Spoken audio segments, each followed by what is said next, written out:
Hello everyone. तो चलिए chapter पढ़ने से पहले सोचिए, अगर कल सुबह आप उठते हो और आपको पता चलता है कि जो इंडिया का कॉन्स्टिट्यूशन है वो ही गायब हो गया है। कॉन्स्टिट्यूशन होता है संविधान। तो क्या कोई कानून बचेंगे? क्या आपके अधिकार बच पाएंगे जो आपके अधिकार हैं? तो आज की क्लास में हम इन्हीं सब क्वेश्चंस के आंसर जानने वाले हैं। ठीक है बच्चों। तो ये केवल एक चैप्टर नहीं है, ये आपके भविष्य की ढाल के रूप में आपके काम आने वाला है। ठीक है।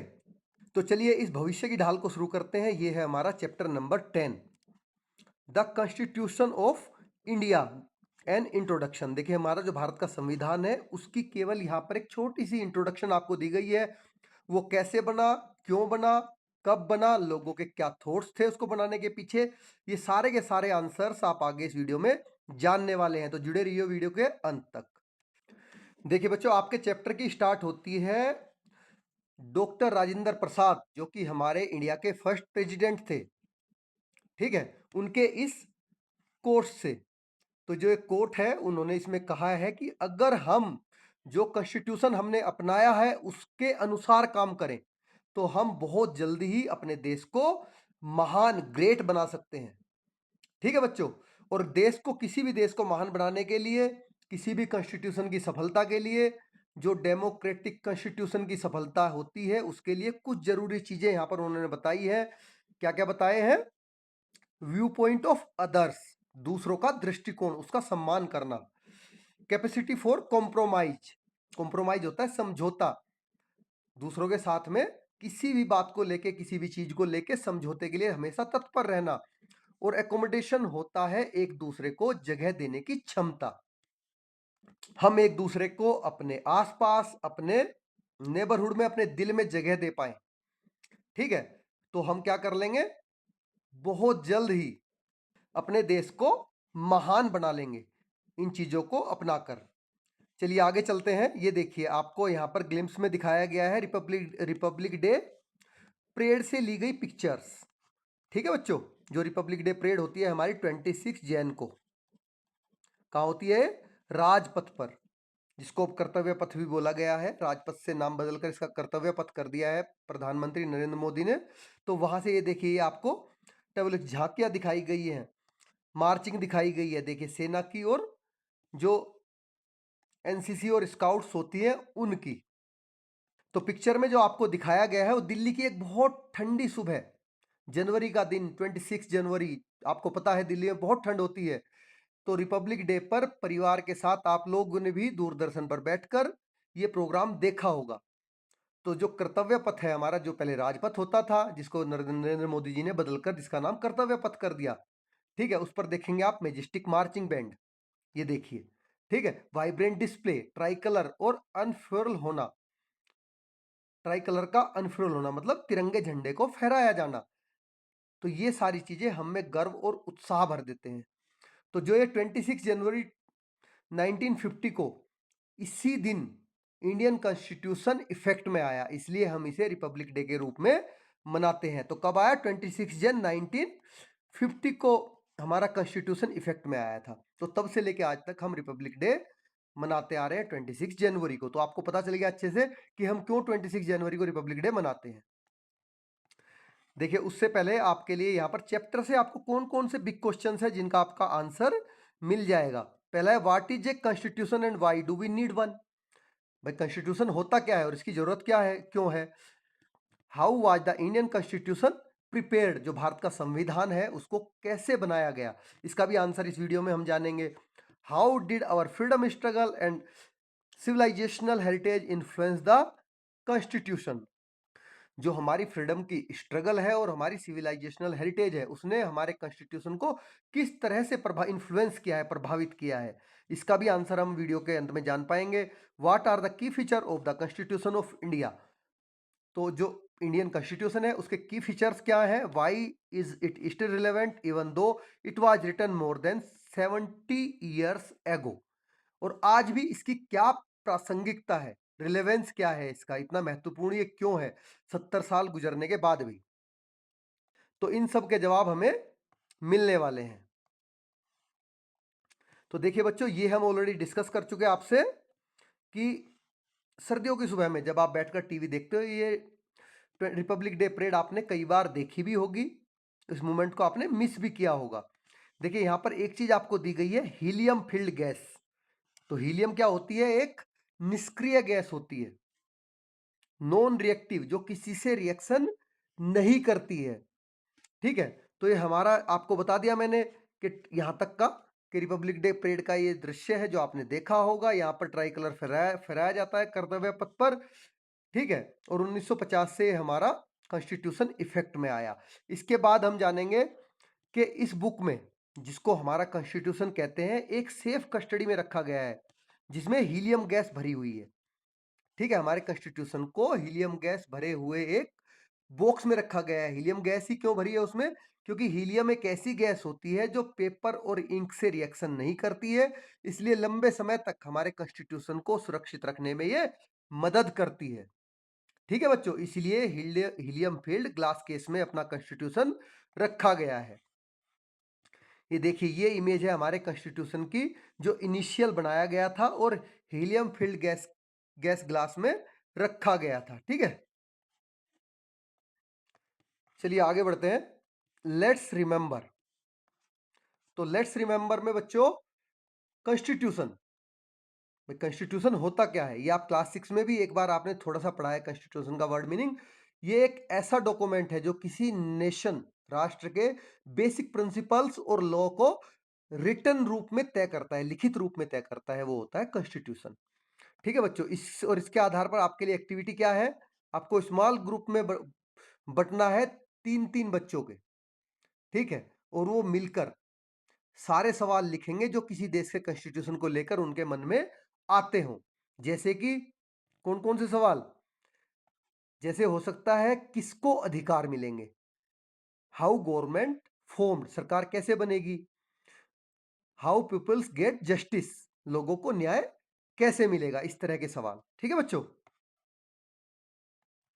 देखिए बच्चों, कॉन्स्टिट्यूशन, भारत का जो कॉन्स्टिट्यूशन है वो एक ऐसा डॉक्यूमेंट है जिसको जो इंपोर्टेंट ऑफिशियल्स होते हैं उसकी प्लेज लेते हैं।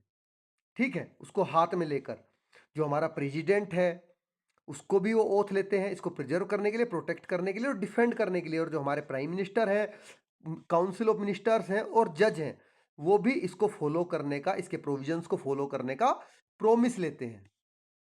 तो इतना इंपॉर्टेंट है कि इसी की कसम खाई जाती है ईमानदारी और देश को सुचारू रूप से चलाने के लिए। चलिए अभी आगे बढ़ते हैं। What is a constitution? अब कॉन्स्टिट्यूशन है क्या?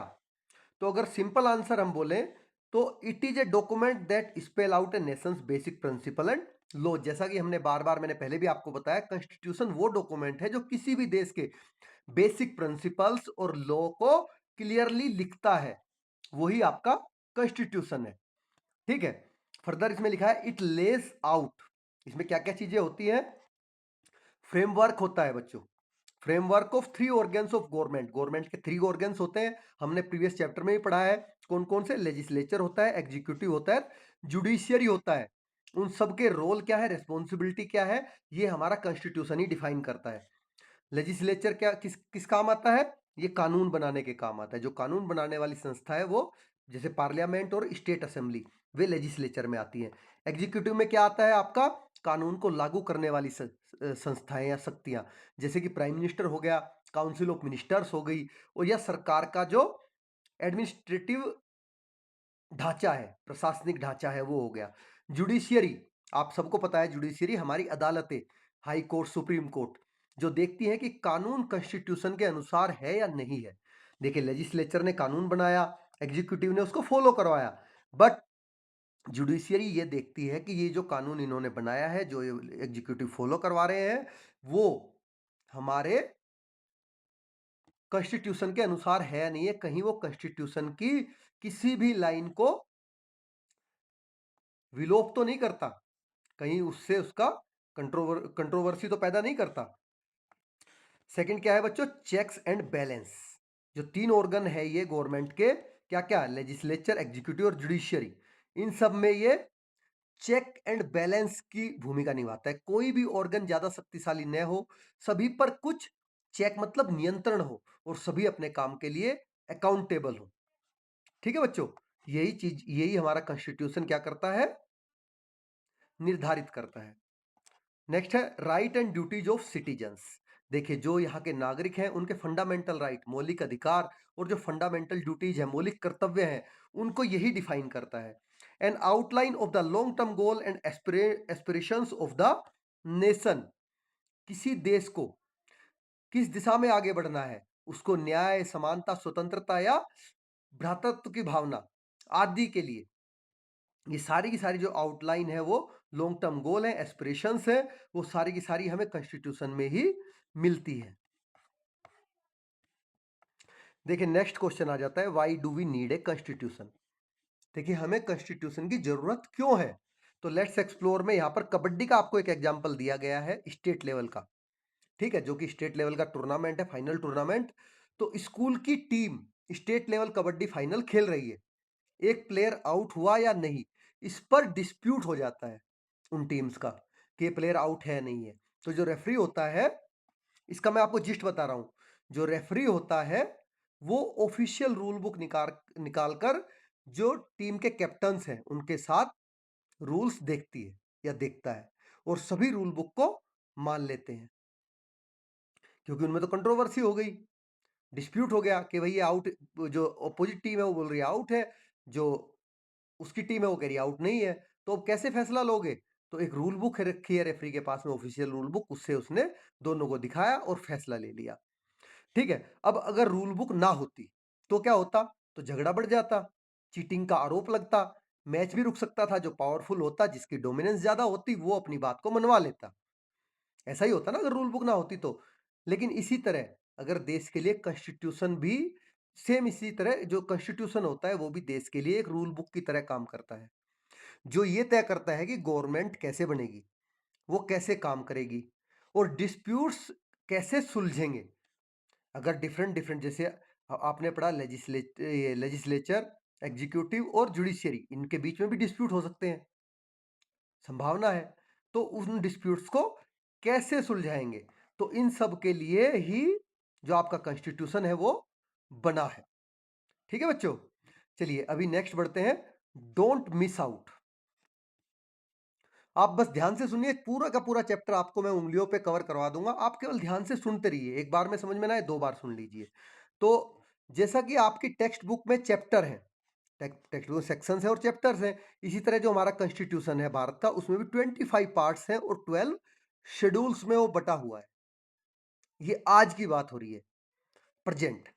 तो हर एक पार्ट में, ईच पार्ट है सेक्शन विद इन इट, हर एक पार्ट में अपने खुद के सेक्शंस बने हुए हैं। जैसे यहाँ पर इस पार्ट में हेडिंग बनी हुई है, the it is the world largest written constitution. जो हमारा भारत का संविधान है वो पूरे विश्व का सबसे बड़ा रिटन कॉन्स्टिट्यूशन माना जाता है। तो देखिए बच्चों, जब ये इफेक्ट में आया था 26 जनवरी 1950 में, इसमें केवल 22 पार्ट्स होते थे और 8 शेड्यूल्स थे, जो कि बढ़कर 25 पार्ट्स और 12 शेड्यूल्स हो गए। अब ये बढ़ोतरी हुई कैसे, तो समय के साथ साथ क्या हुआ कि इसमें अमेंडमेंट्स होते रहे, नई जरूरतों के हिसाब से नए नए प्रावधान इसमें जोड़े गए, सरकार ने नए नए नियम, नए नए प्रावधान, क्योंकि समय के साथ साथ बहुत सारी चीजें बदल जाती हैं, जैसे ही चीजें बदली उसी हिसाब से नई नई चीजें, नए नए रूल, नए नए प्रावधान इसमें ऐड होते रहे, इसलिए बढ़कर अभी 25 पार्ट्स और 12 शेड्यूल्स में हो गया। You don't need to remember these numbers but you can guess why they have increase since 1950। देखिए, वो ये क्यों बढ़ा 1950 से लेकर, आपको ये नंबर याद करने की जरूरत नहीं है, लेकिन ये 1950 के बाद में नंबर बढ़े क्यों, ठीक है, ये आपको जानना जरूरी है। उसका रीजन मैंने बता दिया कि इसमें टाइम टू टाइम जरूरत के, नई नई जरूरतों के हिसाब से अमेंडमेंट्स होते रहे, वो इसमें ऐड होते रहे। तो कॉन्स्टिट्यूशन क्या निर्धारित करता है, अभी आगे हम पढ़ेंगे। देखिए फर्दर नीचे आपको बताया गया है कि बेसिक रूल और प्रिंसिपल क्या है कॉन्स्टिट्यूशन के, उसको डिटरमाइन करने के, किस तरह की सरकार होगी। ठीक है, बेसिक रूल्स और प्रिंसिपल्स, भाई कॉन्स्टिट्यूशन किस चीज को निर्धारित करता है, तो किस तरह की सरकार होगी, वो कैसे बनेगी और कैसे काम करेगी। ठीक है, उसके बेसिक रूल क्या होंगे और कैसे, देखिए पूरे का पूरा कैसे वो बनेगी, क्या उसके बेसिक रूल होंगे, किस तरह से वो काम करेगी, ये पूरे का पूरा हमें कॉन्स्टिट्यूशन बताता है। इसमें क्या क्या होता है, बहुत सारे प्रिंसिपल होते हैं, जैसे कि प्रीवियस चैप्टर में हमने पढ़ा है, how the legislature, executive and judiciary are formed and how they work. किस तरह से जो एग्जीक्यूटिव है उसको कौन चुनेगा, जुडिशरी कैसे बनेगी, ठीक है, और कैसे ये फॉर्म होंगे और किस तरह से ये काम करेंगे। तो जो नए नए लॉ है वो कैसे बनाए जाएंगे, किस तरह से लागू किए जाएंगे, जो सिटीजन्स हैं उनके राइट्स और उनकी ड्यूटीज क्या होंगे। देखिए इसमें केवल आप जो कॉन्स्टिट्यूशन है वो केवल गवर्नमेंट के अधिकार, गवर्नमेंट की पावर्स को ही बाउंड नहीं करता है, ठीक है, इवन जो वहां के सिटीजन्स हैं उनके क्या क्या अधिकार है, क्या क्या उनके राइट्स है और क्या क्या उनकी ड्यूटीज है, उनको भी ये वेल डिफाइंड करता है, ठीक है बच्चों। तो जो वैल्यूज हैं और आइडियल्स हैं जैसे कि equality, justice, fraternity, pluralism, freedom, जिन पर पूरा कानून तंत्र आधारित है, ठीक है, इन सबको ये डिफाइन करता है, वेल डिफाइन। तो जो हमारे वैल्यूज और आइडियल्स हैं कंट्री के, ठीक है, ये सारे के सारे हमारे किसमें, कॉन्स्टिट्यूशन में वेल डिफाइंड है। क्या क्या, fraternity, justice for all, fraternity, pluralism और फ्रीडम, ठीक है। तो चलिए अब आगे बढ़ते हैं। देखिए यहां पर आपको दिखाया गया some of the important things that most constitutions contain. देखिए जो कॉन्स्टिट्यूशन होता है उसमें ये चीजें जरूर होती ही होती है। क्या क्या होती है, वैल्यू और आइडियल्स होते हैं सोसाइटी के, पॉलिटिकल सिस्टम उसमें डिफाइंड होता है, राइट और ड्यूटीज होती है सिटीजन्स की, स्ट्रक्चर और फॉर्मेशन होती है गवर्नमेंट की, ठीक है बच्चों, गाइडिंग प्रिंसिपल होते हैं गवर्नमेंट के लिए, और functions of different parts of government, जो गवर्नमेंट के डिफरेंट पार्ट्स हैं उनके फंक्शन वो किस तरह से काम करेंगे, सारे के सारे कॉन्स्टिट्यूशन में होते हैं। तो ये आपका इंपॉर्टेंट है बिल्कुल एकदम, इसको आप लर्न कर लीजिए। क्या क्या, वैल्यू और आइडियल सोसाइटी के, पॉलिटिकल सिस्टम, राइट और ड्यूटीज सिटीजन्स की, स्ट्रक्चर और फॉर्मेशन गवर्नमेंट की, गाइडलाइंस, गाइडिंग प्रिंसिपल गवर्नमेंट के, और function of different parts of government, ठीक है बच्चों, ये सारी चीजें कॉन्स्टिट्यूशन में होती है। तो चलिए, writing the constitution of India, ठीक है, जो भारत का संविधान है वो कैसे लिखा गया। भाई कुछ तो कारण रहे होंगे कि हम, ठीक है, एक रिटर्न संविधान लिख लेते हैं। तो जो फ्रीडम स्ट्रगल था, हमारा स्वतंत्रता आंदोलन था, उसके दौरान ही ये प्लानिंग शुरू हो गई थी।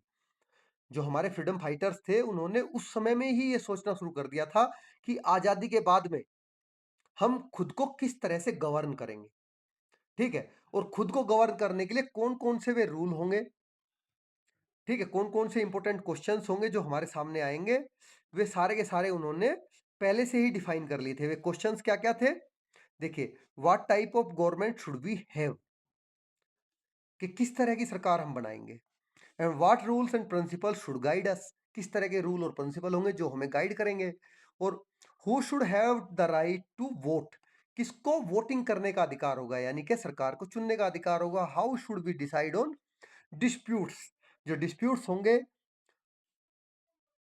उन पे हम कोई भी डिसीजन, कोई भी फैसला किस तरह से ले पाएंगे। तो इन सब सवालों के जवाबों को खोजने के लिए जो कॉन्स्टिट्यूएंट असेंबली है वो बनाई गई, ठीक है, क्या बनाई गई, कॉन्स्टिट्यूएंट असेंबली, इन सभी सवालों के जवाब खोजने के लिए। और जो कॉन्स्टिट्यूएंट असेंबली बनी, हमारी कॉन्स्टिट्यूएंट असेंबली 1946 में फॉर्म्ड हुई। इनिशियली इसमें 389 मेंबर्स थे, जो कि बाद में घटकर 299 हो गए। कब, पार्टीशन के बाद, जब भारत का पार्टीशन हुआ, भारत में से बांग्लादेश और पाकिस्तान, पूर्वी पाकिस्तान पश्चिमी पाकिस्तान के रूप में, जो आज का बांग्लादेश है, पश्चिमी पाकिस्तान, सॉरी पूर्वी पाकिस्तान, तो भारत से बांग्लादेश और पाकिस्तान के रूप में जब दो कंट्रियां अलग हो गई, यानी कि भारत से पूर्वी पाकिस्तान और पश्चिमी पाकिस्तान के रूप में दो कंट्रियां अलग हो गई, तो इसमें कितने मेंबर बचे, 299, जिनमें से 15 वोमेन थी। तो ये 15 वोमेन उस टाइम में होना हमारी कॉन्स्टिट्यूएंट असेंबली में, ये बड़े ही गर्व की बात है कि उस समय औरतों को भी महत्व दिया गया। तो these members represented India diverse region, profession and social group. ये जो मेंबर्स थे इसके कॉन्स्टिट्यूएंट असेंबली के, ये भारत के अलग अलग रीजन से, प्रोफेशन से और सोशल ग्रुप के प्रतिनिधित्व ये करते थे। Now how was our constitution developed, देखिए हमारा जो कॉन्स्टिट्यूशन है वो किस तरह से बना, कैसे बना, इसको हम जानेंगे, ठीक है बच्चों। तो हमारा जो कॉन्स्टिट्यूशन है इसको बनने में लगभग 3 साल का समय लगा, 3 इयर्स, ठीक है। और ये शुरू स्टार्ट कब से हुआ, ये कॉन्स्टिट्यूएंट असेंबली बनी 9 दिसंबर 1946 को, इसको हमारी कॉन्स्टिट्यूएंट असेंबली बनी। ठीक है। और जितने भी इसके मेंबर्स थे कॉन्स्टिट्यूएंट असेंबली के, वो कहां से चुने गए? जो प्रोविडेंशियल असेंबलीज थी उनसे इनके मेंबर चुने गए। तो प्रोविडेंशियल लेजिस्लेटिव असेंबली क्या थी, कैसे थी, वो आप फर्दर बड़ी क्लासों में जानेंगे। बताने को मैं आपको अभी भी बता दूंगा, लेकिन आपको समझ में नहीं आएगा उतना अच्छे से। ठीक है बच्चों, तो ये जो प्रोविडेंशियल लेजिस्लेटिव असेंबली थी उसके द्वारा इसके मेंबर चुने गए थे। जो डॉक्टर राजेंद्र प्रसाद थे वो इसके कंस्टिट्यूएंट असेंबली के चेयरमैन थे।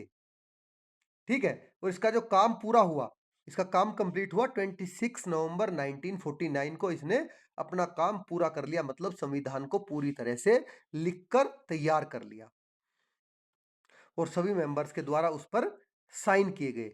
लेकिन जो एडॉप्ट किया गया, स्वीकार किया गया इसको 26 जनवरी 1950 को। इसीलिए हम 26 जनवरी को अपना एनुअली हर साल रिपब्लिक डे मनाते हैं। तो अब आपको आंसर मिल गया इसका कि हम रिपब्लिक डे क्यों मनाते हैं, क्योंकि 26 जनवरी को ही 1950 को ही हमारा कॉन्स्टिट्यूशन एडॉप्टेड हुआ था, लागू हुआ था। ठीक है बच्चों, चलिए अभी इनिशियल टेक्स्ट की बात करते हैं। जब कॉन्स्टिट्यूशन है तो इनिशियली भी कभी लिखा गया होगा। तो ये प्रिपेयर किया था ड्राफ्टिंग कमेटी ने। वहां पर इसको लिखने के लिए एक ड्राफ्टिंग कमेटी थी, जिसका चेयरमैन जो थे डॉक्टर भीमराव B.R. अंबेडकर, भीमराव अंबेडकर थे। ठीक है, वो क्या थे? एमिनेंट सोशल रिफॉर्मर थे। और क्या थे? इंडिपेंडेंट इंडिया के first law and justice minister भी वो थे। ठीक है, इंडिपेंडेंट इंडिया के पहले first law and justice minister कौन थे? Doctor B.R. Ambedkar, that is doctor Bhimrao Ambedkar. ठीक है, तो ड्राफ्टिंग आपको यहां से MCQ मिलेगा कि ड्राफ्ट इंडियन कॉन्स्टिट्यूशन की ड्राफ्टिंग कमेटी का चेयरमैन कौन था? तो हमारा आंसर है डॉक्टर B.R. अंबेडकर।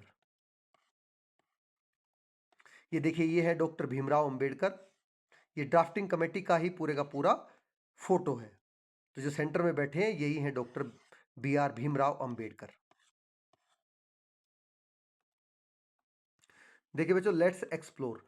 यहाँ पर स्टूडेंट्स को अपने रीजन से संबंधित उन लोगों के नाम जानने हैं, खोजने हैं जो कि कंस्टिट्यूएंट असेंबली के मेंबर थे। ठीक है, और आपके लिए पॉसिबल रिसोर्सेज क्या होंगी? आपका स्कूल या आपकी लोकल लाइब्रेरी की बुक्स। ठीक है, उनसे आपको मिल सकता है, आपका स्कूल या आपकी लोकल लाइब्रेरी की बुक से ये नाम मिल सकते हैं, या फिर अपने टीचर, पेरेंट या दूसरे टीचर से, पेरेंट से या अदर एल्डर से अपने नेबरहुड में पता करिए, या फिर आप संसद.in.ls अबाउट कंस्टिट्यूएंट असेंबली, इससे आप सर्च करके भी देख सकते हैं, क्योंकि you everybody know how to make search on Google. तो आप गूगल पे सर्च भी करके इसको देख सकते हैं। Now what shaped and influence the Indian constitution. देखिए, भारत का संविधान लिखा गया, लेकिन उसको ये शेप देने में और उस पर किन किन चीजों का इन्फ्लुएंस रहा वो हम जानेंगे। तो while constitution was developed by constituent assembly, देखिए जब कॉन्स्टिट्यूएंट असेंबली के द्वारा कॉन्स्टिट्यूशन को लिखा गया तो उन पर इट हैड मैनी इन्फ्लुएंसेस, उन पर बहुत सारे सोर्सेस के प्रभाव थे। जैसे कि कौन कौन से थे? जो इंडियन फ्रीडम मूवमेंट थे, उनके अनुभव, उनके विचार और उनके आदर्श, इनका उन पर प्रभाव था, सिग्निफिकेंट इन्फ्लुएंस था। तो India civilisational heritage and culture, जो भारत का सिविलाइजेशनल हेरिटेज और कल्चर है, उसका भी इस पर बहुत गहरा प्रभाव था, इसने भी एक की रोल प्ले किया। Useful learning from constitutions of other countries were also considered, दूसरे देशों के जो कॉन्स्टिट्यूशंस थे उनसे ली गई लर्निंग्स। ठीक है बच्चों, तो हमारा जो कॉन्स्टिट्यूशन लिखा गया उसमें आप क्या क्या कह सकते हो कि जो हमारे इंडियन फ्रीडम मूवमेंट थे, भारतीय स्वतंत्रता के संग्राम से, उनसे अनुभव, उनसे विचार, उनसे आदर्श लिए गए। जो इंडिया हमारा भारत का सिविलाइजेशनल हेरिटेज और कल्चर है, उससे भी बहुत सारी चीजें ली गई, विचार लिए गए। और दूसरे देशों के जो कॉन्स्टिट्यूशन बन के तैयार थे या बनने लग रहे थे, उनसे भी बहुत सारी लर्निंग्स ली गई और इसमें ऐड की गई। इसको और अच्छा बनाने के लिए जो चीजें अच्छी लगी उन्होंने वो इसमें लेकर ऐड कर दी डिफरेंट डिफरेंट कंट्री के कॉन्स्टिट्यूशन से। तो सबसे पहले influence of the Indian freedom movement, जो भारत के इंडियन फ्रीडम मूवमेंट थे, भारत के आजादी के आंदोलन थे, उनका क्या प्रभाव पड़ा उसको जान लेते हैं। ठीक है, इसको मैं शॉर्ट में आपको बता देता हूं कि जो फ्रीडम स्ट्रगल्स थे उनकी कुछ की वैल्यूज थी, जैसे इक्वालिटी टू ऑल, सबके लिए समानता, ठीक है, जस्टिस फॉर ऑल, सबके लिए न्याय, फ्रीडम, सबके लिए स्वतंत्रता, फर्टर्निटी, भाईचारा, एकता की भावना, fraternity, preservation of India's culture, heritage and idea of using constitution as a tool for and means of achieving these values and ideals.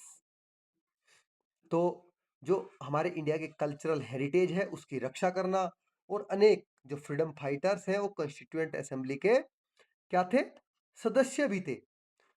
जो फ्रीडम फाइटर्स रहे हैं देश को आजाद करने के समय में, वो बहुत सारे उनमें से ऐसे थे जो कि कॉन्स्टिट्यूएंट असेंबली के इट्स सेल्फ मेंबर थे, देयर सेल्फ मेंबर थे। इसलिए उनके जो अनुभव थे वो सीधे कॉन्स्टिट्यूशन में आ गए।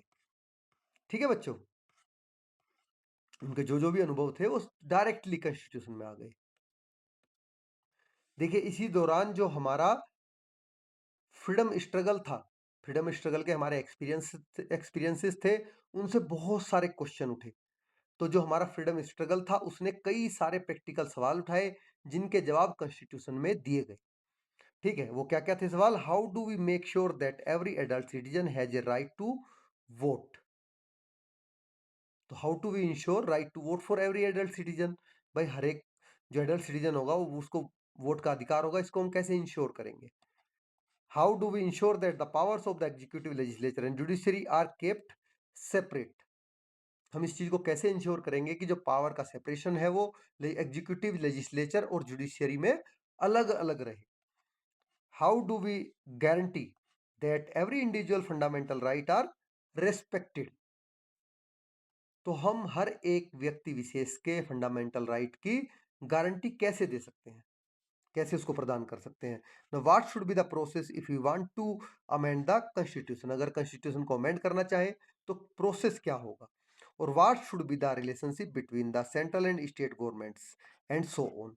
और जो गवर्नमेंट बनेगी सेंट्रल लेवल पे और स्टेट लेवल पे, उन दोनों के बीच में कैसी रिलेशनशिप होगी? और इसके अलावा भी बहुत सारे ऐसे सवाल थे जो फ्रीडम स्ट्रगल से उभर कर आए थे। ठीक है बच्चों, now we will get glimpse of how all these have been structured in the constitution later in this chapter. तो इन सभी का किस तरह से प्रभाव पड़ा हमारे कॉन्स्टिट्यूशन पे, इसको इसी चैप्टर में हम आगे जानेंगे।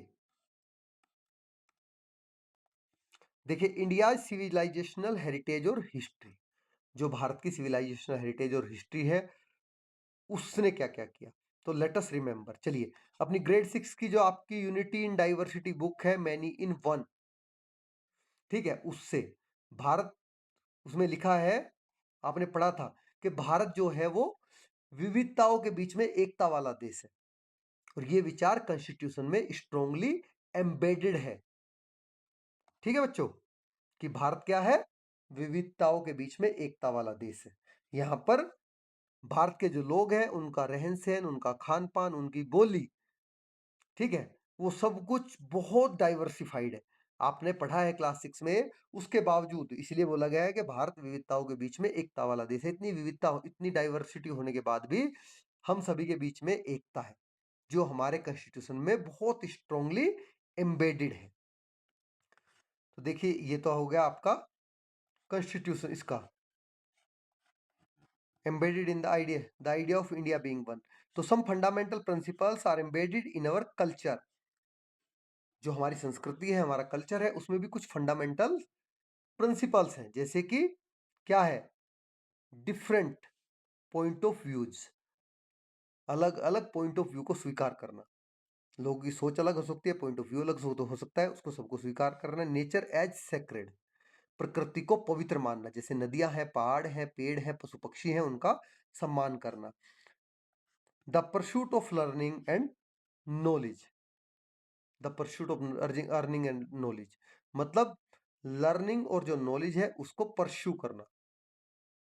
जैसे गुरुकुल था, नालंदा विश्वविद्यालय था, जैसी परंपराएं आगे भी चलते रहने देना। रेस्पेक्ट फॉर वोमेन, औरतों की इज्जत करना, उनको पूजनीय मानना। द कॉन्सेप्ट ऑफ वसुधैव कुटुंबकम, जो वासुदेव कुटुंबकम का कॉन्सेप्ट है, इसका मतलब the world is one family, पूरा संसार एक परिवार है। ये सारे के सारे हमारे जो सांस्कृतिक फंडामेंटल प्रिंसिपल्स हैं ये इसमें एम्बेडेड किए गए हैं। हमारे कॉन्स्टिट्यूशन में। ठीक है बच्चों, ऊपर लिखा है सर्वे भवन्तु सुखिनः, सभी सुखी हो, सभी प्राणियों के कल्याण की भावना इसमें दर्शाई गई है। तो ये जो सारे ऑल दीज प्रिंसिपल्स, ये जो सारे सिद्धांत है, प्रिंसिपल्स हैं, कॉन्स्टिट्यूशन में अलग अलग रूप में आपको नजर आते हैं। फंडामेंटल राइट के रूप में, डायरेक्टिव प्रिंसिपल्स आदि के माध्यम से ये आपको दिखेंगे अपने कॉन्स्टिट्यूशन में, जो हमारा इंडिया का कॉन्स्टिट्यूशन है। Now come to next, let's remember. चलिए, तो इसके बारे में बात कर लेते हैं। लेट्स रिमेंबर में भारत में जो शासन के अलग अलग रूप हैं, ठीक है, जैसे कि जनपद हुआ करते थे, आपने पढ़ा है, संघ हुआ करते थे, राजा हुआ करते थे और उनकी काउंसिल्स हुआ करती थी, होती थी ना। जनपद थे, संघ थे, राजा थे और उनकी काउंसिल थी। इसी तरह कौटिल्य था, कौटिल्य का सप्तंग था कॉन्सेप्ट, राज्य के 7 अंग आपने चैप्टर 5 में पढ़ा है। और राजधर्म, राजधर्म था। राजधर्म में क्या, राजा का कर्तव्य, जनता का कल्याण और उसको न्याय देना, ये राजधर्म में आते थे, राजा के कर्तव्य थे। देखिए, कॉन्स्टिट्यूशन ने लोगों को अधिकार तो दे दिए, अब उनकी ड्यूटी भी क्या हो। जब लोग हैं तो लोगों की ड्यूटी भी होगी कुछ, तो उनके लिए कुछ फंडामेंटल ड्यूटीज भी इसमें शामिल की गई। तो जो गवर्नेंस होती है उसमें लोगों की भूमिका और उनकी ड्यूटी पर भी जोर दिया गया। इसी हेरिटेज से प्रेरित होकर जो हमारा कॉन्स्टिट्यूशन है उसमें फंडामेंटल ड्यूटीज को शामिल किया गया। ठीक है बच्चों, कि लोग हैं तो उनकी कुछ फंडामेंटल ड्यूटीज भी होनी चाहिए। तो चलिए, learnings from across the world, पूरे संसार से जहां जहां भी लिखित संविधान था, चालू था या बनने लग रहा था, वहां सभी से जो हमारे कॉन्स्टिट्यूशन मेकर्स हैं उन्होंने, जैसे फ्रांस हो गया, यूएसए हो गया, यूके हो गया, आयरलैंड हो गया, ऑस्ट्रेलिया हो गया, इस तरह बहुत सारे देशों की कॉन्स्टिट्यूशंस का उन्होंने क्या किया, स्टडी किया, अध्ययन अध्ययन किया उनको। जैसे France, USA, UK, Ireland, Australia और अदर कंट्रीज जिनमें डेमोक्रेटिक सिस्टम है, ठीक है, उन सबके सभी कॉन्स्टिट्यूशन को उन्होंने स्टडी किया। अब बात आती है किससे क्या कह लिया। जैसे कि एग्जाम्पल के लिए, जो आइडियल्स ऑफ लिबर्टी है, इक्वलिटी है और फ्रेटर्निटी है, वे सारे के सारे फ्रांस के कॉन्स्टिट्यूशन से अडॉप्ट किए गए। ठीक है, विच इन इंसरेन from the French revolution of 1789। देखिए, फ्रांस में जो 1789 में क्रांति हुई थी, रिवॉल्यूशन हुई थी, उसके आइडियल्स इसमें है। ठीक है, लिबर्टी, इक्वलिटी और फ्रेटर्निटी, ये सारे के सारे कहां से लिए गए, फ्रांस के कॉन्स्टिट्यूशन से लिए गए। देखिए, idea of the directive principle of state policy was inspired by the Irish constitution. Irish मतलब आयरलैंड का जो कॉन्स्टिट्यूशन है, उससे directive principle of state policy की प्रेरणा ली गई। American constitution help save the concept of an independent judiciary. जो USA, United State of America है, उससे इंडिपेंडेंट जुडिशियरी के कॉन्सेप्ट को एक्सेप्ट किया गया। जो सुप्रीम कोर्ट की भूमिका है, वो शक्तियां हैं, वो वहीं से ली गई। कहां से ली गई, यूएसए से। ठीक है बच्चों, देखिए, some illustrations in the constitution of India. Bharat के संविधान में जो कई सारी कलाकृतियां हैं, इलिस्ट्रेशंस होते हैं, कलात्मक चित्र जो हैं, उन वे कहां से लिए गए। तो जो हमारा ओरिजिनल कॉन्स्टिट्यूशन है उसमें उसमें कई सारे इलिस्ट्रेशंस हैं, जैसे कि हमारे एंशियंट गुरुकुल्स हैं। ठीक है, और क्या क्या है, रामायण के सीन है, महाभारत के सीन है। ठीक है, जब कृष्ण जी गीता का उपदेश दे रहे हैं, वो सीन यहाँ पे लिया गया है।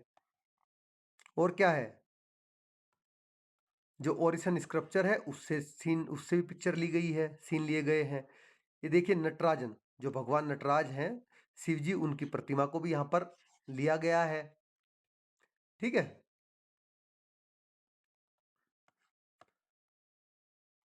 जो महाबलीपुरम का बास रिलीफ है, उससे भी, जो भागीरथ है और उन्होंने किस तरह से गंगा को बुलाया ऊपर, भगवान से प्रार्थना करके धरती पे लेके आए, उससे भी यहाँ पर आपके सीन्स लिए गए हैं।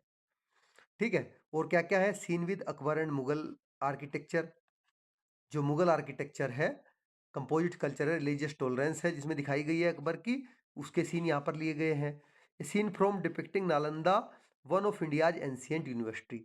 जो नालंदा यूनिवर्सिटी है भारत की, उससे भी यहाँ पर, जो कभी उच्च शिक्षा का केंद्र हुआ करता था भारत में, उसके भी सीन यहाँ पर लिए गए हैं। तो चलिए, नेक्स्ट, की features of the constitution of India. जो भारत का संविधान है, कॉन्स्टिट्यूशन है, उसके की फीचर्स क्या-क्या हैं। ठीक है बच्चों? तो सबसे पहले हम क्लास 6 से रिमेंबर करेंगे, याद करेंगे। ठीक है? जो हमने गवर्नमेंट के 3 ऑर्गन्स वहाँ पर पढ़े थे। क्या-क्या थे? गवर्नमेंट के 3 ऑर्गन्स, लेजिस्लेचर, एग्जीक्यूटिव और जुडिशियरी। ठीक है? तो इसमें क्या था? सेपरेशन ऑफ पावर्स होना ज़रूरी है, तीनों में। तीनों ऑर्गन्स में आपने जाना था कि इनमें पावर का सेपरेशन होना बहुत ज़रूरी है। The legislature makes the law, जो लेजिस्लेचर है वो लॉ बनाती है। Law is implemented by the executive which is headed by the prime minister. तो जो लेजिस्लेचर ने लॉ बनाया उसको एग्जीक्यूटिव, जिसका हेड प्राइम मिनिस्टर होता है, वो लॉ को इम्प्लीमेंट करते हैं। The judiciary ensure that all law made are in accordance with the constitution. अब जो हमारी जुडिशियरी है वो इस चीज को देखती है कि जितने भी लॉ है जो वे कॉन्स्टिट्यूशन के अनुरूप है या नहीं है। कोई भी लॉ ब्रेक होने पर निर्णय और पनिशमेंट कौन तय करता है? हमारा जुडिशियरी तय करती है। ठीक है बच्चों? देखिए, बना लेजिस्लेचर रहा है, इम्प्लीमेंट उनको एग्जीक्यूटिव कर रहा है, बट अगर कोई उनको फॉलो नहीं कर रहा है तो उस पे उसको पनिशमेंट देना है या नहीं देना है लॉ ब्रेक करने पर, उसका निर्णय कौन ले रही है? जुडिशियरी ले रही है हमारी। ठीक है? इस बात को आप अच्छे से दिमाग में रखिए कि तीनों के रोल अलग अलग है। अब इसके अलावा हमारे यहाँ पर 3 टियर सिस्टम है गवर्नमेंट का। क्या क्या है? एक तो सेंट्रल गवर्नमेंट होती है जो दिल्ली में है, दिल्ली में बैठती है सेंट्रल गवर्नमेंट, जिसमें प्रधानमंत्री होता है। ठीक है? एक स्टेट गवर्नमेंट होती है जो मुख्यमंत्री बनते हैं। सेंट्रल गवर्नमेंट में क्या होता है? प्रधानमंत्री होता है। स्टेट गवर्नमेंट में क्या होता है? सीएम, चीफ मिनिस्टर होता है। यहाँ पर क्या होता है? पीएम होता है। और एक होती है local, that is Panchayati Raj system. इसमें क्या होता है? प्रधान होता है।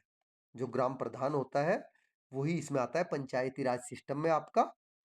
ठीक है बच्चों? तो 3 लेवल पर तो गवर्नमेंट का हमारे यहाँ पर 3 टियर सिस्टम है।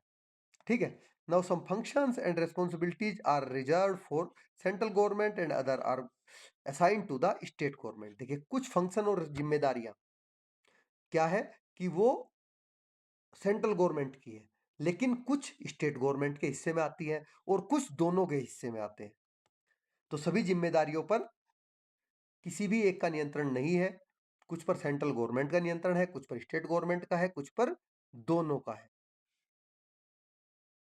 तो अब कॉन्स्टिट्यूशन क्या करता है कि इन सब के जो रोल है, फंक्शन है, रिस्पॉन्सिबिलिटी है और अकाउंटेबिलिटी मेजर्स हैं, ठीक है, उनको स्पष्ट तरीके से डिफाइन करता है। कौन करता है? कॉन्स्टिट्यूशन। किसका क्या रोल होगा, क्या फंक्शन होंगे, क्या जिम्मेदारियां होंगी और क्या उसके अकाउंटेबिलिटी मेजर्स होंगे, इन सबको गवर्नमेंट के जो ऑर्गन्स हैं इन सबको कौन डिफाइन करता है? कॉन्स्टिट्यूशन डिफाइन करता है। ठीक है बच्चों?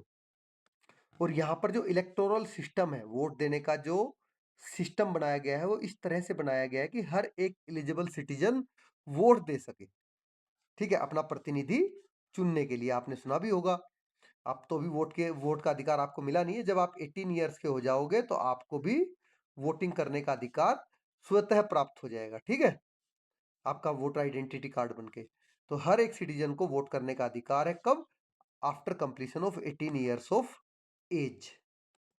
और इसके अलावा भी दूसरे जो कोर एस्पेक्ट्स हैं हमारे कॉन्स्टिट्यूशन के, वे फंडामेंटल ड्यूटीज हैं, फंडामेंटल राइट्स हैं और डायरेक्टिव प्रिंसिपल्स हैं स्टेट पॉलिसी के।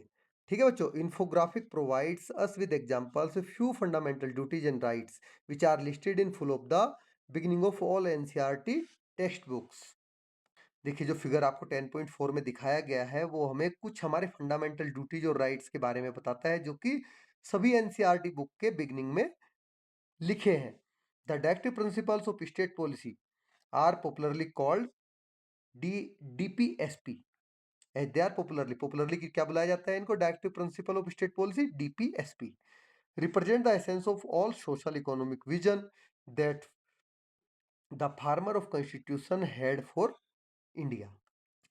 देखिए, जो ये DPSP directive principle state policy है, उसमें जो हमारे फ्रेमर्स हैं कॉन्स्टिट्यूशन के, जिन्होंने कॉन्स्टिट्यूशन को बनाया है, उनके द्वारा जो सोशल और इकोनॉमिक विजन है वो क्लियरली दिखता है उसका एसेंस इसमें। ठीक है बच्चों?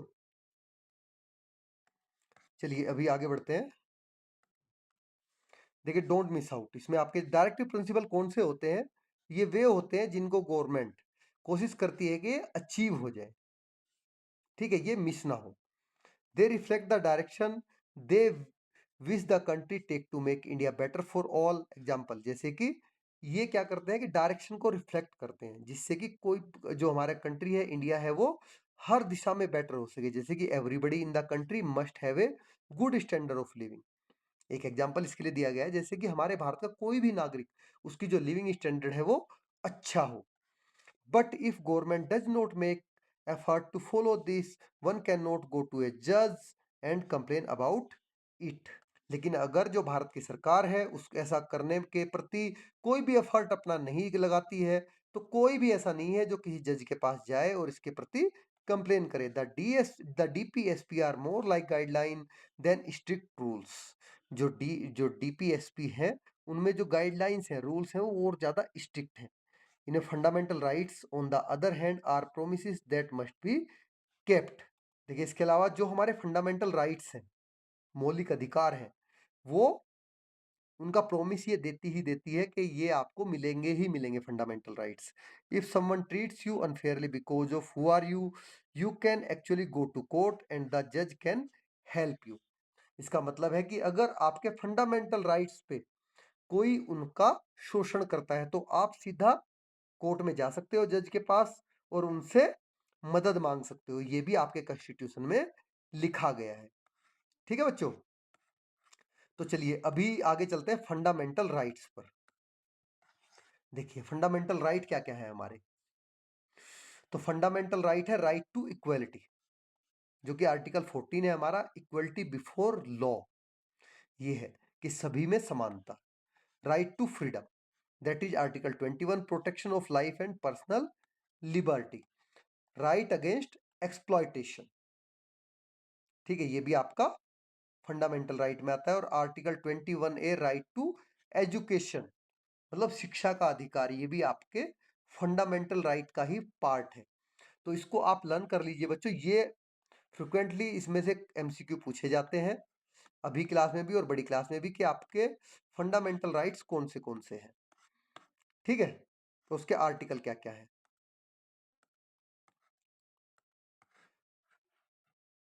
नेक्स्ट पढ़ते हैं directive principle of state policy.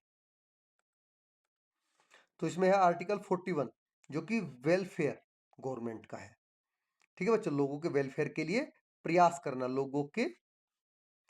और आर्टिकल 44 है यूनिफॉर्म सिविल कोड, मतलब सबके लिए एक समान कानून। आर्टिकल 38 है social, political and economic justice. जो सोशल है, पॉलिटिकल, इकोनॉमिक है, वो सबके लिए जस्टिस समान हो, एक तरह का हो। आर्टिकल 48 है environment and wild life protection. Article 49 है आपका, ये डीपीएसपी में, protection of monuments, places and objects of national importance. उन जगहों की प्रोटेक्शन करना जो मॉन्यूमेंट से लगे हैं, वे जगह जो नेशनल इंपोर्टेंस के सब्जेक्ट हैं। Article 47 nutrition, standard of living and public health. ठीक है, ये सारे के सारे आपके डीपीएसपी में आते हैं। अभी आ जाते हैं आपकी फंडामेंटल ड्यूटीज पर। देखिए, फंडामेंटल राइट हमने पढ़े, डीपीएसपी हमने पढ़ा। अभी कुछ हम फंडामेंटल ड्यूटीज भी जान लेते हैं, कि अगर आपको कुछ अधिकार दिए गए हैं तो कुछ आपको कर्तव्य, ड्यूटीज होता है आपका कर्तव्य, तो कुछ काम, कुछ कर्तव्य भी दिए गए होंगे, तो वही ये है। तो फंडामेंटल ड्यूटीज क्या क्या है हमारी। To abide by the constitution and respect its ideals and institutions, the national flag and the national anthem। देखिए, जो हमारा संविधान है, वो हमें हमारे national flag, constitution, national flag और नेशनल एंथम का सम्मान करने के लिए, ये हमारा फंडामेंटल ड्यूटीज में है कि हमें इसका सम्मान करना है, सब चीज का, नेशनल फ्लैग का, कॉन्स्टिट्यूशन का और नेशनल एंथम का। To defend the country's and render national service when called upon to do so. देश की रक्षा के लिए हमेशा सदैव तैयार रहना, जब भी आपको बुलाया जाए। The value to value and preserve the rich heritage of our composite culture. जो हमारी कंपोजिट कल्चर की रिच हेरिटेज है, उसकी वैल्यू और उसको प्रिजर्व करना। To protect and improve the natural environment including forest, lake, rivers, wild life and to have compassion for living creatures. जो हमारा एनवायरनमेंट है, जिसमें हमारे फॉरेस्ट, रिवर्स, वाइल्ड लाइफ आते हैं, इनकी रक्षा करना। जो लिविंग क्रिएचर्स हैं, उनके प्रति कंपेशन रखना, दया भाव रखना। ठीक है बच्चों, ऐसा नहीं कि उनको हम मार देंगे। to strive towards excellence in all shapes, all spheres of individual and collective activity, so that the nation constantly rise to higher level of endeavor and achievement. देखिए, हर एक इंडिविजुअल को अपने देश की तरक्की, अपने देश के सम्मान बढ़ाने के लिए हमेशा सदैव तत्पर रहना और ऐसे काम करना जिससे कि उनके देश का सर ऊंचा हो। If a parents or guardian to provide opportunity for education to his or her child, or at the case में be ward between the age of 6 and 14 years, तो बच्चों जो 6 से 14 साल के बच्चे हैं उनको शिक्षा का अवसर देना हर एक पेरेंट या गार्जियन की ये जिम्मेदारी है, ये मौलिक कर्तव्य है। ठीक है बच्चों। देखिए बच्चों, इसके ऊपर हमारा एक छूट गया था ये, ठीक है। बेगम एजाज रसूल 22 नवंबर 1949 during the constituent assembly debate. तो बेगम एजाज रसूल है जिन्होंने कंस्टिट्यूएंट असेंबली की डिबेट में 22 नवंबर 1949 में ये इक्वालिटी ऑफ वुमेन्स पर ये कोट बोला है। वो कहती है कि जो वुमेन्स हैं उनकी पूरी इक्वलिटी कोई आज के समय में नया विचार नहीं है, ये हमारे भारत का पुराना आदर्श रहा है जिसे कॉन्स्टिट्यूशन ने फिर से दोहराया है। और यही विचार जो राइट टू इक्वलिटी है, आर्टिकल 14 और नॉन डिस्क्रिमिनेशन की भावना से जुड़ा है। ये जो विचार है वो राइट टू इक्वलिटी की भावना और नॉन डिस्क्रिमिनेशन की भावना से जुड़ा हुआ है कि किसी के बीच में डिस्क्रिमिनेशन नहीं करना है, लिंग का भेदभाव नहीं करना और सबको समान भाव, राइट टू इक्वलिटी। तो जो इंडियन कल्चर लिंक है हमारा, उसमें जो प्राचीन काल में हमारी विदुषी स्त्रियां थी, देवी उपासना थी, इन सभी में जो कॉन्स्टिट्यूशन है उसने इन मूल्यों को आधुनिक कानून की भाषा में क्या किया है, फिर से दोहराया है। ठीक है, तो ये जो औरतों को सम्मान दिया गया है वो कोई नई बात नहीं है, ये हमारे प्राचीन भारत में भी ऐसा होता आया है। नेक्स्ट है the constitution is a living document. जो कॉन्स्टिट्यूशन है वो एक लिविंग डॉक्यूमेंट के रूप में काम करता है। लिविंग डॉक्यूमेंट मतलब जीवित। तो हमारे जो कॉन्स्टिट्यूशन मेकर्स थे, ठीक है, वो इस बात को जानते थे कि समय बदलने के साथ साथ जरूरतें बदलेंगी और जरूरतें बदलने के साथ साथ उसमें नए नियम भी बदलने पड़ेंगे या जोड़ने पड़ेंगे। ठीक है बच्चों, एग्जाम्पल के लिए जैसे आप देख सकते हो कि पार्ट 4 में फंडामेंटल ड्यूटी थी was added fundamental duties was added इन 1976। जो संविधान का पार्ट 4A है उसमें जो फंडामेंटल ड्यूटीज है वो 1976 में जोड़ी गई है, उससे पहले कोई फंडामेंटल ड्यूटीज नहीं थी। ठीक है, जैसे कि हमने ऊपर पंचायती राज का भी जिक्र किया है, पंचायती राज 73rd जो कॉन्स्टिट्यूशनल अमेंडमेंट एक्ट है 1992, इसमें इफेक्ट से आया है क्या, पंचायती राज, इसको कॉन्स्टिट्यूशन का हिस्सा बनाया गया। ठीक है, इसी तरह से नई नई चीजें, नई नई जरूरतें, उनको पता था कि नई नई चीजें आएंगी, नई नई जरूरतें पैदा होंगी। तो जो अमेंडमेंट्स हैं इसमें पार्लियामेंट में रिगरस डिबेट के साथ में कुछ मामलों में स्टेट जो लेजिस्लेचर है उसके अप्रूवल की भी जरूरत होती है। किसी भी अमेंडमेंट पर जो पार्लियामेंट है, हमारी संसद है, उसमें रिगरस डिबेट होता है और कुछ कुछ मामले ऐसे हैं जिनमें जो हमारा स्टेट लेजिस्लेचर है उसके भी अप्रूवल की वहां पर जरूरत होती है। कभी जनता से फीडबैक भी मांगा जाता है, कभी कभी जो पॉपुलर मूवमेंट्स हैं उनसे भी परिवर्तन परिवर्तन प्रभावित होते हैं। ठीक है बच्चों, नाउ लेट्स एक्सप्लोर, चलिए और जानते हैं। जैसे पहले, अब यहां पर अगर हम बात करें तो जैसे पहले आम नागरिक थे वे अपने घर पर नेशनल फ्लैग फहराने की उनको अनुमति नहीं थी। आपको अपने घर पर नेशनल फ्लैग को होस्ट नहीं कर सकते थे। ठीक है, ये चेंज आया है 2004 में, when citizen felt it was his right to express pride in his country and challenge the rule in court. ये 2004 में एक सिटीजन था, नागरिक था, उसने इस नियम को कोर्ट में चैलेंज किया। तो तब सुप्रीम कोर्ट ने कहा कि जो फ्लैग फहराना है वो फ्रीडम ऑफ एक्सप्रेशन का हिस्सा है, इसलिए अब हम तिरंगा फहरा सकते हैं बशर्ते कि उसका सम्मान हम बनाए रखें। ऐसा नहीं है कि तिरंगा फहराते उस समय हम उसका सम्मान ना करें। अगर हमें तिरंगा फहराना है तो उसका सम्मान हमें बरकरार रखना है, बनाए रखना है। ठीक है बच्चों, देखिए ये हमने पढ़ा था क्लास 6 में कि जो 73rd कॉन्स्टिट्यूशनल अमेंडमेंट एक्ट है उसमें हमारा 1992 में पंचायती राज इसमें सिस्टम इसमें जोड़ा गया था। ठीक है, चलिए अभी आगे बढ़ते हैं। डोंट मिस आउट, तो जो हमारा इंडियन कॉन्स्टिट्यूशन है वो केवल एक लीगल डॉक्यूमेंट नहीं है, एक वर्क ऑफ आर्ट भी है। क्या है? Work of art. तो जो प्रेम बिहारी जी हैं, कॉलिग्राफर प्रेम बिहारी नरेंद्र रायजादा, ठीक है, ये इसके कॉलिग्राफर हैं जिन्होंने पूरा कॉन्स्टिट्यूशन अपने हाथ से लिखा है। कॉलिग्राफर का मतलब इन्होंने पूरे का पूरा कॉन्स्टिट्यूशन अपने हाथ से लिखा। किसने लिखा? प्रेम बिहारी नारायण रायजादा ने। ठीक है बच्चों। और जो नंदलाल बोस है एंड हिज टीम, और उनकी जो टीम है पूरी, उन्होंने कॉन्स्टिट्यूशन की जो पेजेज हैं उन पर मोहनजोदारो से लेकर फ्रीडम मूवमेंट तक के सीन बनाए हैं, जैसे कि हमने प्रीवियस आपने देखे भी हैं। तो मोहनजोदारो आपने पढ़ा है ना, कब था? कब था ये? अराउंड 2000 BCE, इसी के अराउंड था ना, 1900 से 2700 BCE। यही तो था आपका मोहनजोदारो का टाइम। तो देखिए, तब से लेकर फ्रीडम मूवमेंट तक के इन्होंने चित्र बनाए। किसने? नंदलाल बोस और उनकी टीम ने। देखिए, inviting comments on draft amendments to the Aadhaar authentication for good governance rule 2020।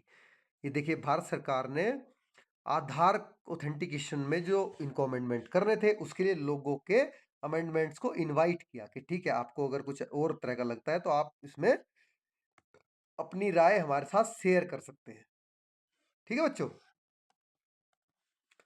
Understanding the preamble. जो प्रियम्बल है हमारे संविधान की, प्रियम्बल क्या होती है? प्रस्तावना। जो संविधान के प्रियम्बल है, प्रस्तावना है सबसे पहला पेज। तो उसको समझेंगे। The guiding values of the constitution of India, और इसकी गाइडिंग वैल्यूज क्या क्या है। ठीक है। जो हमारे कॉन्स्टिट्यूशन है, प्रियम्बल है, प्रियम्बल कॉन्स्टिट्यूशन के कोर वैल्यू, जो प्रियम्बल है वो कॉन्स्टिट्यूशन के कोर वैल्यू और गाइडिंग प्रिंसिपल का पूरा सार है, लेखा जोखा है। ठीक है बच्चों। और जो गवर्नमेंट है उससे अपेक्षा की जाती है कि जो पॉलिसीज और डिसीजंस होते हैं इनमें इन वैल्यूज को वो फॉलो करे। ठीक है। ये जो वैल्यूज हैं इनको गवर्नमेंट फॉलो करे, जो भी पॉलिसी बनाए या डिसीजन ले। तो सिटीजन से यहाँ पर अपेक्षा की जाती है इन वैल्यूज को अपने जीवन में यथासंभव वो अपनाए। देखिए, खाली गवर्नमेंट से ही यहाँ पर प्रियम्बल में कोई अपेक्षा नहीं की गई, लोगों से भी अपेक्षा की गई है कि जो वैल्यूज है उनको अपने जीवन में आप यथासंभव अपनाइए। तो चलिए, ये है हमारा preamble of the Indian constitution. पहला है, इसके जो मेन टर्म्स है उनको जान लेते हैं। We the people of India, मतलब कॉन्स्टिट्यूशन जनता द्वारा जनता के प्रतिनिधियों के माध्यम से बनाया गया, किसी किंग या आउटसाइड पावर्स ने नहीं दिया। ये जनता के द्वारा खुद जनता के लिए बनाया गया है। ठीक है बच्चों। सोवरेन, सोवरेन होता है कि किसी बाहरी शक्ति का जिस पर कोई प्रभाव ना हो, कंट्रोल ना हो। तो भारत किसी बाहरी शक्ति के कंट्रोल में नहीं है। इंटरनल और एक्सटर्नल मैटर पर खुद निर्णय लेने का उसको अधिकार है, ये होता है सोवरेन। सोशलिस्ट, सोशलिस्ट का मतलब है बच्चों कि वेल्थ समाज में इस तरह बांटी जाए।